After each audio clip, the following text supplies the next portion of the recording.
नमस्कार दोस्तों। स्वागत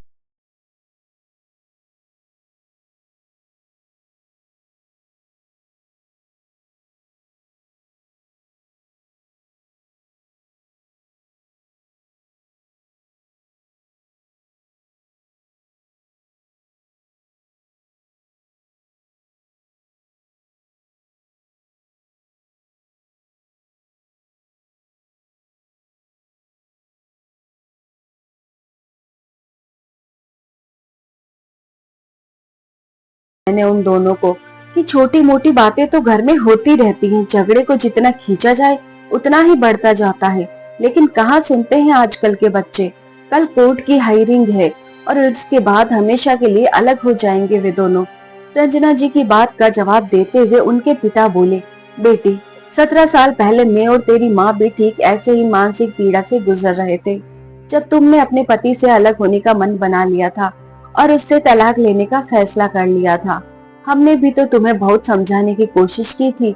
लेकिन जब तुम उस वक्त नहीं मानी तो अपने बेटे से कैसे उम्मीद कर सकती हो कि वह तुम्हारी बात को समझे। आज 17 साल बाद इतिहास खुद को दोहरा रहा है बेटी। पिता की बात सुनते ही रंजना जी की आंखें आंसुओं से भर गई।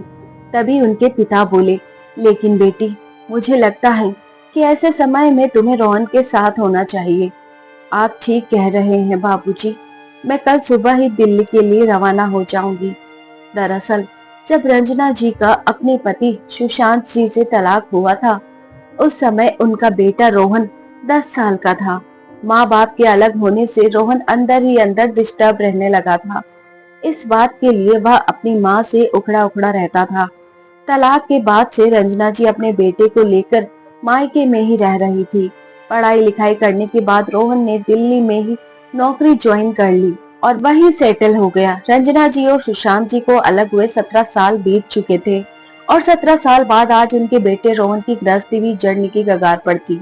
अगले दिन जब रंजना जी रोहन के घर पहुंची और रोहन ने दरवाजा खोला, तभी उसके वकील का उसके पास फोन आया और बोला, अरे मुबारक हो रोहन जी, आज तो निश्चित तौर पर आपको तलाक मिल ही जाएगा और कोर्ट से आपको आपके तलाक के कागज भी मिल जाएंगे। उसके बाद आप और नैना मैडम हमेशा हमेशा के लिए अपने रिश्ते से आजाद हो जाओगे।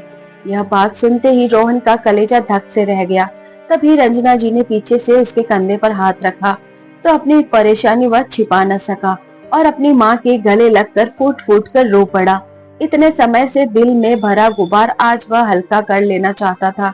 रोते हुए बोला, माँ, घर छोड़कर जाते वक्त उसने कहा था कि रोहन, हम लोग एक नदी के दो किनारे की तरह हैं, जो चाहकर भी आपस में कभी नहीं मिल सकते। शायद नैना ने सही कहा था, नदी के दो किनारे कभी नहीं मिल सकते। उसका कहना बिल्कुल ठीक था। मैं जीवन को बहुत गहराई से देखता हूँ। जिंदगी को इतना भी गंभीरता से नहीं लेना चाहिए। शायद इसलिए आज मैं अकेला रह गया हूँ। काश मैं उसी दिन उसे रोक लेता। काश मैं उस दिन उसे छोड़कर ऑफिस ही ना जाता। कैसे भी करके मना लेता तो आज हमें यह दिन ना देखना पड़ता। रंजना जी रोहन की पीड़ा को साफ साफ समझ पा रही थी। वह जानती थी कि इस घटना से वह अंदर तक टूट चुका है। इसलिए उसे समझाते हुए बोली, बेटा, अभी देर नहीं हुई है। एक बार अपने इस रिश्ते को फिर से मौका देकर देखो। अकेले जिंदगी काटना इतना आसान नहीं होता और यह बात मैं खुद महसूस कर चुकी हूँ। मैं तो जीवन में इतना बड़ा फैसला लेकर आज तक पछता रही हूँ, लेकिन तुम ऐसी नौबत मत आने दो। नहीं माँ, अब सब कुछ खत्म हो चुका है। अब इस बारे में सोचकर कोई फायदा नहीं। आज अदालत की मंजूरी मिलने के बाद हम कानूनी तौर पर अलग हो जाएंगे।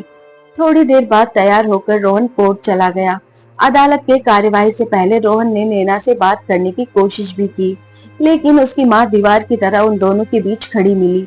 कुछ देर बाद उन दोनों के तलाक को मंजूरी दे दी गई और रोहन अपने घर वापस लौट आया। घर पहुंचते ही रंजना जी ने उसे प्रश्नवाचक निगाहों से देखा तो अपने दुख के सैलाब को अंदर ही दबाते हुए वह केवल इतना ही कह पाया, माँ, कुछ देर में नैना यहाँ पहुंचती ही होगी अपना बाकी का सामान लेने के लिए। इतना कहकर रोहन अपने कमरे में चला गया।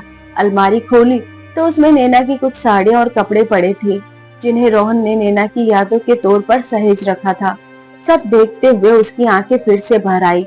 खुद से ही बोल उठा, क्यों मैंने खुद को इतना अनुशासित कर लिया कि उस अनुशासन में नैना का दम घुटने लगा। क्यों मैं अपने आप को उसके अनुसार ना ढाल पाया। अगर परिस्थितियों के अनुसार मैंने स्वयं को भी थोड़ा सा बदला होता तो शायद आज मैं और नैना एक साथ होते। उधर रोहन के घर की तरफ आते हुए नैना के दिमाग में भी विचारों का तूफान उत्पात मचा रहा था। सोचने लगी, शायद जिंदगी ऐसी ही है, जब तक हमें सामने वाला इंसान समझ में आता है तब तक वह हमसे बहुत दूर चला जाता है। जब तक हम दोनों साथ थे मैं तुम्हें समझ ही नहीं पाई, अब समझ में आया है तो बहुत देर हो चुकी है। तुम्हारे बिना यह जिंदगी जिंदगी नहीं है। लेकिन अब अपने इन्हीं हाथों से मैंने तुम्हारे पास वापस आने के सारे रास्ते बंद कर दिए हैं। विचारों का बवंडर एकाएक नैना को अतीत में ले जाने लगा। रोहन और नैना कॉलेज में साथ ही पढ़ा करते थे। वैसे तो नैना का ध्यान कभी रोहन की ओर नहीं गया था, लेकिन जब रोहन ने फर्स्ट ईयर में टॉप किया तो वह आश्चर्यचकित रह गई कि किसी लड़के का रिजल्ट इतना अच्छा कैसे आ सकता है। रोहन का पढ़ाई में इतना ध्यान देखकर वह उसकी ओर आकर्षित होने लगी। धीरे धीरे दोनों की बातचीत शुरू हो गई और कुछ समय बाद वे दोनों एक दूसरे को पसंद करने लगे। लेकिन दोनों में से किसी ने भी अपने मन की बात दूसरे को बताई ही नहीं थी। कॉलेज का आखिरी दिन था। नैना रोहन के पास आई और बोली, रोहन, मैं हमारी इस दोस्ती को एक रिश्ते का नाम देना चाहती हूँ और उम्र भर तुम्हारे साथ रहना चाहती हूँ। क्या तुम मुझे पसंद करते हो? यह सुनकर रोहन कुछ देर चुप रहा और फिर धीरे से बोला, हाँ, मैं भी तुमसे शादी करना चाहता हूँ।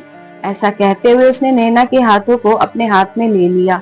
दोनों ने एक दूसरे के साथ शादी करने का फैसला तो कर लिया, लेकिन दोनों की जातियां अलग अलग थी, इसलिए शादी करना इतना आसान भी नहीं था।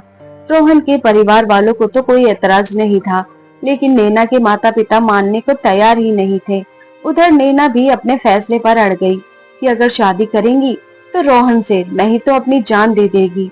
आखिरकार नैना के माता पिता ने भी बुझे मन से इस रिश्ते को स्वीकृति दे दी, लेकिन कभी रोहन को दिल से अपना नहीं पाई। कॉलेज पास करने के बाद 2 साल बाद नैना और रोहन की शादी हो गई। नैना अपनी शादी के बाद के उन खूबसूरत लम्हों को याद करने लगी। जब शादी के बाद नैना ने रोहन के घर में पहला कदम रखा था तो रोहन ने एक पेपर पर उसके पैरों के निशान लिए थे और ठीक 2 दिन बाद वह उस पेपर को एक फोटो फ्रेम में लगवाकर घर लेकर आया था। जब नैना ने यह सब देखा तो हैरानी से बोल उठी थी, अरे, यह मेरे पैरों के निशान तो तुमने तब लिए थे जब मैंने इस घर में पहला कदम रखा था। हाँ नैना, यह तुम्हारे पद चिन्ह है, लेकिन यह फोटो फ्रेम में क्यों लगवाए? नैना ने पूछा तो रोहन बोला, नैना, माता पिता अपनी बेटी को एक अनजान इंसान के साथ जीवन भर साथ निभाने के लिए उसे सौंप देते हैं, तो उस इंसान का भी तो फर्ज बनता है कि वह अपने घर की लक्ष्मी को उतना ही प्यार और सम्मान दे जितना उसे उसके माता पिता के घर में मिलता था। बस इसी दिशा में यह मेरी एक छोटी सी कोशिश है।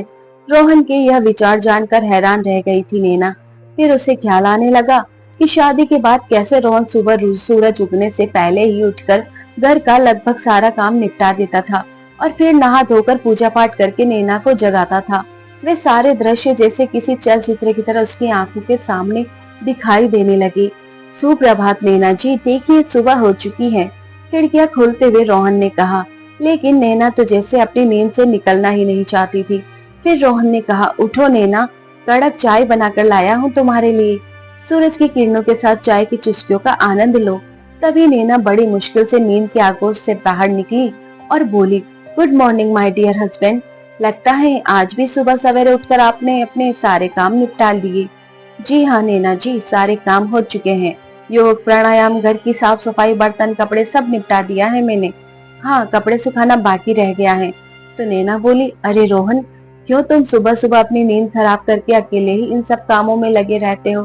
तुम्हारे ऑफिस जाने के बाद मैं सारा काम कर लेती। तुम अपना ऑफिस का काम संभाला करो, घर के काम की चिंता मत किया करो। तो रोहन बोला, अरे नैना, मुझे सभी कार्य सही समय पर करना बहुत अच्छा लगता है। सही समय पर सभी कार्य हो जाए तो परिणाम अच्छे मिलते हैं। अब प्रकृति को ही देख लो, अपने सभी काम सही समय पर करती है। प्रकृति? ये प्रकृति कौन है? नैना ने भौहें चढ़ाते हुए पूछा। तो रोहन बोला, अरे नैना जी, प्रकृति यानी कुदरत, नेचर। जैसे कि सूरज अपने समय पर उगता और अस्त होता है, धरती अनुशासन से अपनी दूरी पर घूम रही है, नदी अपनी गति से बहती जा रही है, इसलिए मनुष्य को भी अपना काम समय पर करना चाहिए। और वैसे भी यह सब काम करने में मेरा बहुत फायदा है। अच्छा, तुम्हारा फायदा कैसे है? नैना ने उत्सुकता से पूछा। तो रोहन बोला, अब आप ही देखिए, एक तो हर रोज की दिनचर्या बनी रहती है तो अच्छी आदत बन जाती है, और दूसरा सुबह सुबह सारे घर के काम करके अच्छा खासा व्यायाम हो जाता है, तो सेहत का भी फायदा हो गया। और फिर अगर हम अपनी श्रीमती जी के हिस्से का कुछ काम कर लेंगे तो उससे हमारी श्रीमती जी भी तो खुश हो जाएंगी, और अगर वह खुश हो गई फिर तो हमारा फायदा ही फायदा है। अच्छा, तो यह बात है, नैना मुस्कुराते हुए बोली। तो रोहन ने कहा, और वैसे भी यह घर मेरा भी तो है। तो नैना ने कहा, तुम्हारा भी तो है का क्या मतलब है? यह घर तो तुम्हारा ही है। जी नहीं नैना जी, सिर्फ मेरा नहीं, यह घर हम दोनों का है, हमारे सपनों का है, और हम दोनों से ही यह घर घर है, वरना ईंटों से बनी इमारत में रखा ही क्या है। और श्रीमती जी, जब यह घर हम दोनों का है तो इसका काम अकेले आप ही क्यों करें? और फिर यह कहाँ लिखा है कि घर के सभी काम औरत को ही करने चाहिए, आदमी को नहीं? क्या पत्नी ही उम्र भर बर्तन कपड़े धोती रहे, कभी आदमी नहीं धो सकते? और नैना, काम तो काम होता है, जिसके पास समय हो वो कर सकता है। अच्छा, अब ये बताओ, चाय कैसी लगी? अरे पतिदेव, चाय आप बनाए और मुझे पसंद ना आए, ऐसा कभी हो सकता है क्या? नैना ने मुस्कुराते हुए कहा। तो रोहन बोला, बस इसी मुस्कान पर ही तो मैं मर मिटा हूँ। ओफ रोहन, अब यह मुस्कान कौन है? आपकी ये प्यारी सी स्माइल। कहते हुए रोहन ने नैना को गले से लगा लिया। फिर नैना बोली, अच्छा रोहन, दिवाली आ रही है ना, तो आज शाम को मेरे मम्मी पापा मिठाई देने घर पर आएंगे, तो तुम जल्दी आ जाना। अरे चिंता मत कीजिए श्रीमती जी, मैं जल्दी भी आ जाऊंगा और उनके लिए अपने हाथ से खास पकवान भी तैयार करूंगा। उंगलियां चाटते रह जाएंगे आपके घर वाले। और जब शाम को नैना के घर से उसके मम्मी पापा आए तो रोहन की आवभगत देखकर वे तो उसकी तारीफों के फूल ही बांधते रह गए। दिन यूं ही बीतने लगे, लेकिन एक दिन जब रोहन शाम को ऑफिस से घर लौटा तो नैना उस समय अपने मोबाइल में व्यस्त थी, शायद सहेलियों के साथ व्हाट्सएप ग्रुप में चैट कर रही थी। घर आते ही जलने की बदबू आने के कारण रोहन सीधा रसोई घर में गया, गैस बंद करके बाहर आया और बोला, नैना, रसोई घर में सारी सब्जी जल गई है और तुम यहाँ फोन में मशगूल हो। तुम्हें कितनी बार कहा है कि फोन में इतना मत खो जाया करो, कि असल दुनिया से नाता ही तोड़ लो। तभी नैना चिढ़ते हुए बोली, फोन फोन फोन, मुझे समझ नहीं आता रोहन, मेरे फोन से तुम्हें इतनी दिक्कत क्यों है? हमेशा ही मेरे फोन या सोशल मीडिया साइट के बारे में कोई ना कोई कमेंट तुम करते ही रहते हो। दुनिया को देखो कहां से कहां पहुंच गई, और अपने आप को देखो, आज के जमाने में भी तुम हजारों साल पीछे आदि मानव की तरह जी रहे हो। कभी किसी सोशल मीडिया साइट पर तुमने अपना कोई अकाउंट भी नहीं बनाया है, जो तुम्हें पता चले कि दुनिया कैसी है, कितनी रंगीन है, कितनी हसीन है, जहाँ नए नए दोस्त बनाए जाते हैं, एक अलग ही दुनिया देखने को मिलती है। लोग अपने खूबसूरत लम्हों की पिक्चर शेयर करते हैं, दूसरे की फोटोज को लाइक करते हैं, कमेंट करके उनकी तारीफ करते हैं। और यहाँ तुम खुद को देखो, एंड्रॉइड के जमाने में तुम बटन वाला मोबाइल फोन रखते हो, वह भी 10 साल पुराना। अपने कपड़े देखो, बाबा आदम के जमाने के नजर आते हो। सफेद और काले रंग के अलावा जैसे और कोई रंग है ही नहीं तुम्हारी दुनिया में। लेकिन रोहन, मुझे तुम्हारी तरह बेरंग जिंदगी नहीं जीनी है, तंग आ गई हूँ मैं ऐसी बोरियत भरी जिंदगी से। तो फिर रोहन बोला, लेकिन नैना, मेरी जिंदगी में सिर्फ उन्हीं लोगों की अहमियत है जो मेरे अपने हैं, जो रिश्तों से मेरे साथ जुड़े हैं। उनके अलावा मुझे किसी से कुछ लेना देना नहीं है। उन रिश्तों को अगर मैं सही ढंग से निभा लेता हूँ तो इससे ज्यादा संतुष्टि की बात मेरे लिए कोई नहीं होगी। और मैंने तुम्हें पहले भी यह बात समझाई थी कि जरूरत से ज्यादा कोई भी चीज अच्छी नहीं होती। अगर इन चीजों को हद में इस्तेमाल करो तो ही अच्छा है, क्योंकि एक हद के बाद इन सब चीजों की लत लग जाती है। लेकिन इस बारे में तो तुम सब सोचोगी ना, जब तुम अपने हाथ से इस फोन नाम की बीमारी को छोड़ोगी। तुम्हें तो इस फोन की ऐसी लत लग चुकी है कि इसके सामने तुम्हें अपने रिश्ते भी छोटे दिखाई देने लगे हैं। इस बात पर नैना भड़क उठी और बोली, अगर तुम्हें मुझसे और मेरे इस फोन से इतनी ही नफरत है तो मुझे डिवोर्स क्यों नहीं दे देते? नफरत होने लगी है मुझे तुम्हारा चेहरा देखकर। अब तो मुझे डिवोर्स देकर खुद भी टेंशन फ्री हो जाओ और मुझे भी इस बोरियत भरी जिंदगी से आजाद कर दो। ऐसा कहते हुए नैना तो पैर पटकते हुए अपने कमरे में चली गई। लेकिन यह बात सुनकर रोहन जड़वत रह गया। उसे यकीन ही नहीं हो रहा था कि यह वही लड़की है जो कभी उसे अपनी जान से भी ज्यादा प्यार करती थी। इधर नैना बिस्तर पर लेटे लेटे आंसू बहाने लगी। सोचने लगी, सही कहते थे मेरे मम्मी पापा, रोहन मेरे लायक है ही नहीं। लेकिन मैंने उनकी एक नहीं सुनी थी। अपने मन की सुनकर कितनी बड़ी बेवकूफी कर बैठी कि अपने हाथों अपनी जिंदगी बर्बाद कर ली। खैर, धीरे धीरे वे दोनों फिर से सामान्य होने की कोशिश करने लगे। उनकी शादी को 1 साल पूरा हो रहा था। शादी की सालगिरह से एक दिन पहले रोहन ने अपनी पत्नी नैना से कहा, नैना, कल हमारी शादी को पूरा 1 साल हो जाएगा। तो नैना उत्साहित होते हुए बोली, तो बताओ कैसे मनाने वाले हैं हम अपनी शादी की सालगिरह? रोहन प्रसन्नता से बोला, बड़े ही अनोखे तरीके से। यह सुनकर नैना बहुत खुश हो गई। तो रोहन ने कहा, कल सुबह सुबह जल्दी से तैयार हो जाना। पहले हम मंदिर जाकर माथा टेकेंगे और भगवान का आशीर्वाद लेंगे और फिर प्रसाद ग्रहण करने के बाद गरीबों को खाना खिलाएंगे। यह बात सुनते ही नैना की हैरानी का ठिकाना ना रहा। गुस्से से वह बोली, कब तक रोहन? आखिर ये सब कब तक चलेगा? पूरा 1 साल हो गया हमारी शादी को, लेकिन तुम्हारी आदतें अभी तक नहीं बदली। ना तो कोई एक्साइटमेंट है, ना ही कोई एंटरटेनमेंट। अरे इतने बोर इंसान हो तुम कि एक सरप्राइज तक नहीं दिया जाता अपनी पत्नी को। क्यों नहीं समझते कि जीवन में बदलाव भी एक बहुत जरूरी चीज होती है। नीरस जिंदगी जीना कितना बोरिंग होता है। क्या सिर्फ प्यार के बलबूते ही पूरी जिंदगी गुजारी जा सकती है? अरे एक ही तो जिंदगी है। कुछ सपने भी होते हैं इंसान के, कुछ इच्छाएं होती हैं। लोगों को देखो कितने मॉडर्न हैं, एडवांस्ड हैं, और वैसे ही जीने में मजा है। मुझे वैसे ही सुकून मिलता है। Late night parties, dinner, birthday या एनिवर्सरी पर केक पार्टी या आउटिंग, यह सब तो तुम्हारी जिंदगी से कोसों दूर है। जानते हो रोहन, मेरी सहेली शोभा, उसकी शादी भी ठीक उसी दिन हुई थी जिस दिन हमारी शादी हुई थी। लेकिन इस 1 साल में वह 2 बार अपने पति के साथ फॉरेन टूर पर होकर आई है और इंडिया में तो न जाने कितनी ही जगह घूम चुकी है।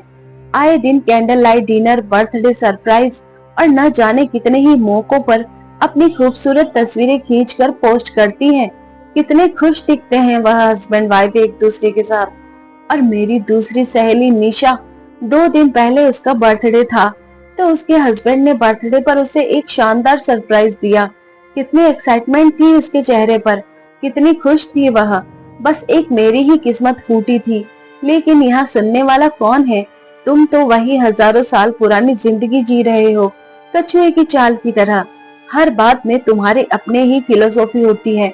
जमीन पर बैठकर शुद्ध शाकाहारी भोजन करना है, प्रातः काल उठकर योग प्राणायाम करना है। सोशल मीडिया तो तुम्हें नकली दुनिया लगती है ना? संस्कार, संस्कृति, परंपरा, आस्था, बस यही सब कुछ है तुम्हारे लिए। और ऊपर से पता नहीं कहां कहां से हिंदी के शब्द ढूंढ कर ले आते हैं जो सामने वाले के ऊपर से ही निकल जाए। दुनिया कहां से कहां पहुंच गई है और हम लोग वही हजारों साल पीछे। खास मौकों पर सरप्राइज देना तो दूर, तुम्हें तो पूरी प्रसाद और गरीबों को खाना बांटने में ही दुनिया जहान का सुख मिल जाता है। नैना के मुंह से यह सब बातें सुनकर रोहन बस हैरानी से उसे देखता रहा। उसे मालूम था कि यदि इस समय वह कुछ कहेगा तो झगड़ा और ज्यादा बढ़ सकता है। अगले दिन वह नैना के पास आया और उसे प्यार से समझाते हुए बोला, नैना, कल मैंने तुम्हें जो कुछ भी कहा, तुम्हारा दिल दुखाने का मेरा कोई इरादा नहीं था।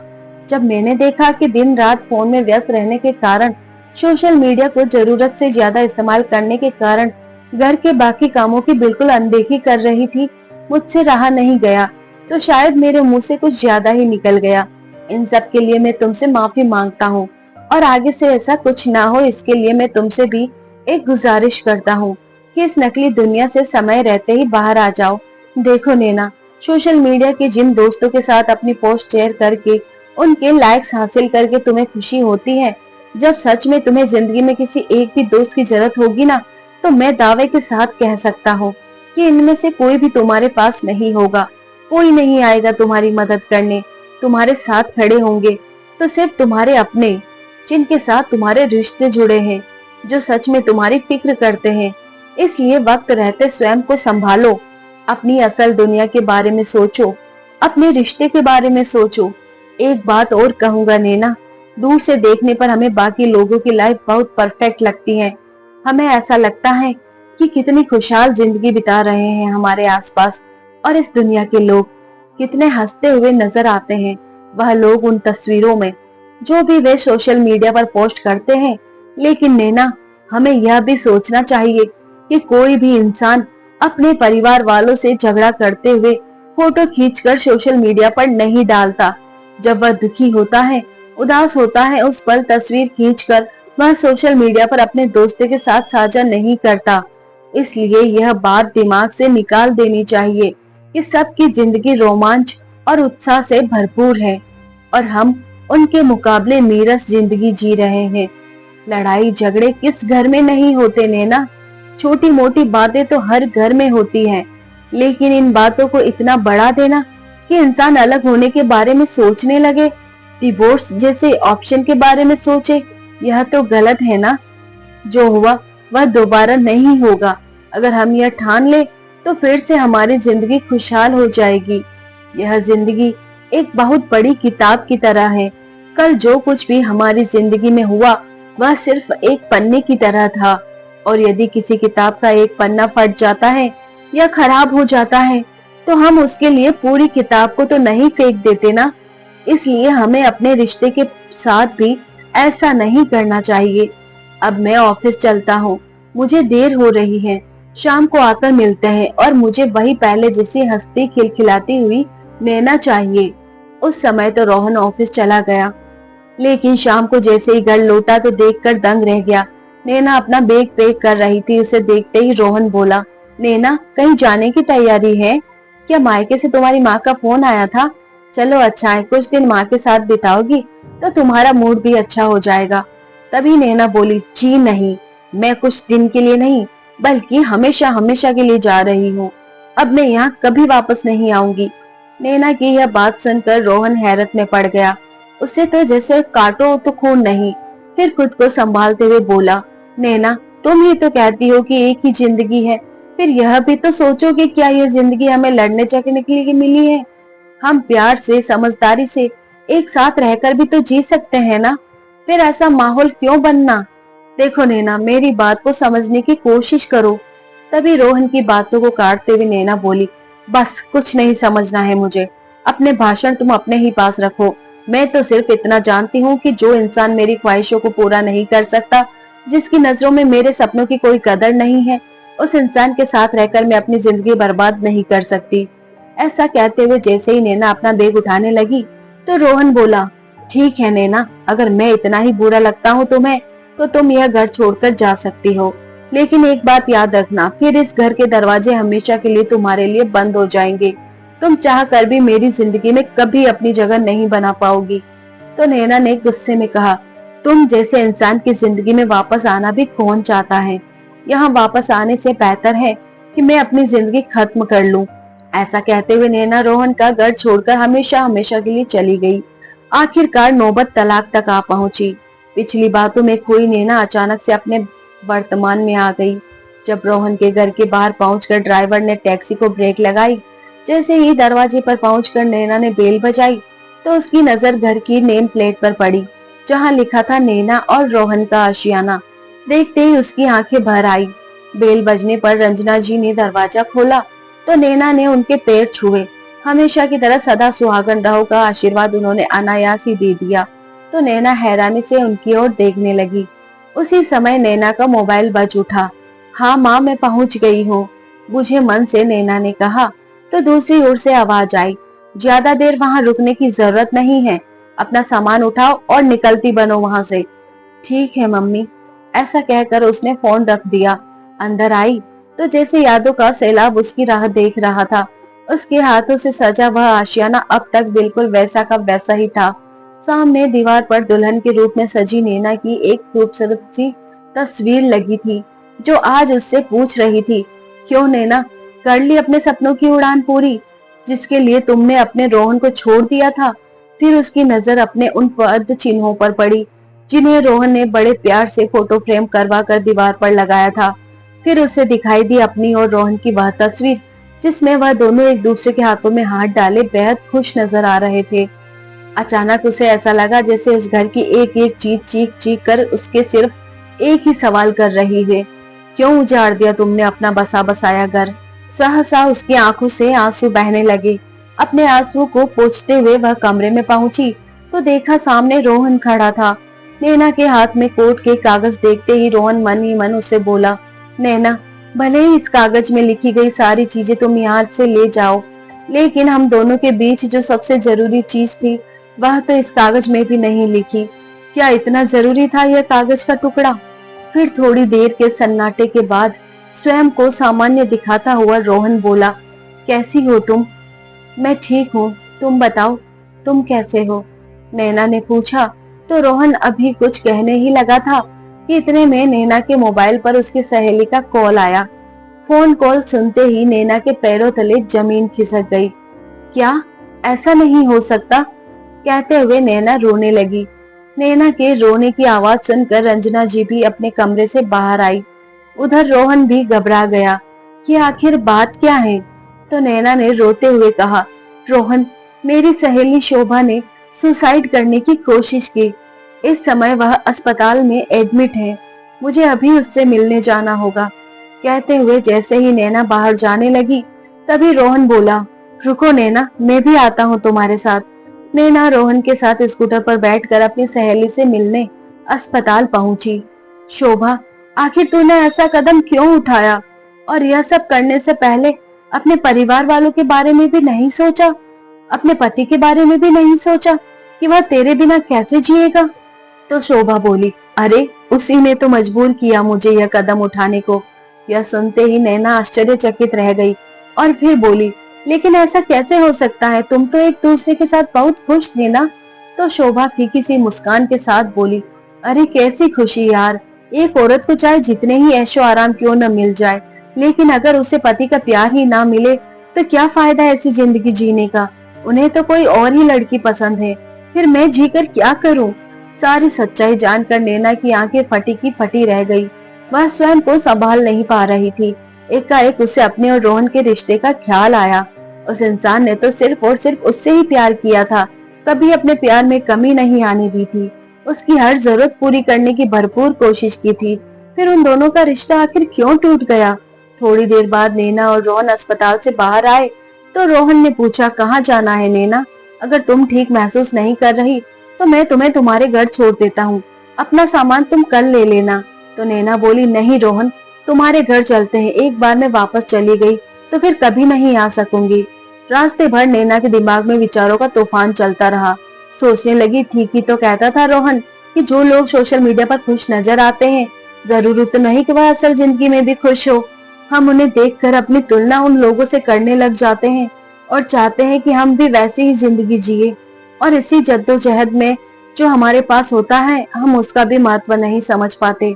रास्ते में जब रोहन ने रेड लाइट पर स्कूटर रोका तो नैना ने देखा कि वहीं उनके पास में एक मोटरसाइकिल पर एक नवविवाहित जोड़ा बैठा हुआ था।